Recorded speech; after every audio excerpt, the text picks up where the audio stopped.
in the beginning there was nothing. Although this isn't strictly true, because it implies an absence of something. There was simply all that there is.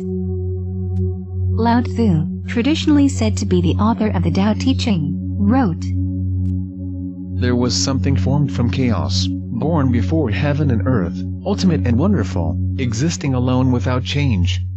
Not knowing its name, I call it Tao." Therein lies a problem when trying to describe this state of oneness. By giving it a name, it becomes defined, and the very nature of it is without definition. So we can only describe our understanding of such a concept. The Tao that can be described is not the Tao. According to Taoist philosophy, this gave rise to different forms. Tao gave birth to the One. The One gave birth to the Two. Tao is the beginning of heaven and earth and the mother of all the 10,000 things. These opposing and complementary forces are named Yin and Yang in traditional Chinese belief. There cannot be one without the other. Even in a moment of ultimate expression of one form there lies the seed of the other. For example, if we were to find the exact moment at the center of the day when the light is at its greatest, within that moment there exists the potential of the returning darkness.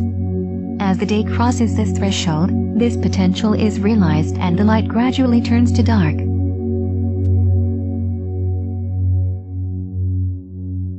Even such concepts rely on each other for definition. Darkness is the absence of light, and light the absence of darkness. Darkness without a concept of light would just be what it is, and would not need such a name. A classical representation of Yin and Yang concerns a hill. During the day when light is shining, the shady side of the hill is Yin and the lighter side is Yang. Yet this is also a relative concept. The shady side of the hill in summer is more Yang than the same shady side in winter, because it is lighter. Again we see that notions of Yin and Yang rely on each other for definition. These contrasting forces can be applied to an indefinite number of situations. If Yin is dark, Yang is light. Yin is feminine, Yang is masculine. Yin is introvert and internal, Yang is extrovert and external. Yin is quiet, Yang is noise. Yin is heavy, Yang is light. Yin is earth and Yang is heaven. And so on. This cycle of Yin and Yang is constantly moving, with one flowing into the other. The Tao teaching expresses it thus. A whirlwind does not last all morning and a thunderstorm does not last all day. What makes it this way? Heaven and earth cannot express themselves indefinitely. Each expression of Yin and Yang creates further concepts. For example, our breath is taken in and then expelled, and our chest rises and falls. Our blood flows to the organs, and then away again.